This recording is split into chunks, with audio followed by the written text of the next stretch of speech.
Welcome to Not Milk Never Milk. Subscribe if you're lactose intolerant. You start by getting the essentials ready: a capable PC, the Switch firmware and your own game dump, and an emulator build. Use an official emulator release and make sure you legally dump keys and the game from hardware you own. This avoids copyright issues. Once files are in place, unzip the emulator, place firmware and keys into the emulator's config folder, and set a dedicated folder for game dumps. Take care now so the rest of the setup is straightforward and stable. Next, you configure the emulator for performance and input. Choose Vulkan if available. It often gives faster, more compatible rendering. Otherwise, pick the best backend for your GPU.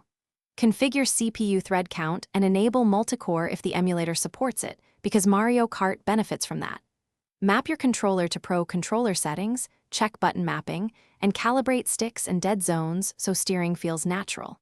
Finally, set internal resolution and enable the shader cache to reduce stutter once tracks compile.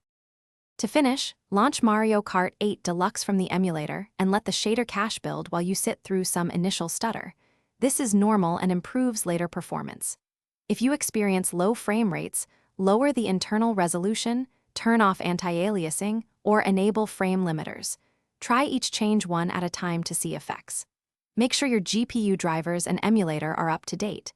And if something fails, one key troubleshooting tip: confirm your dumped keys.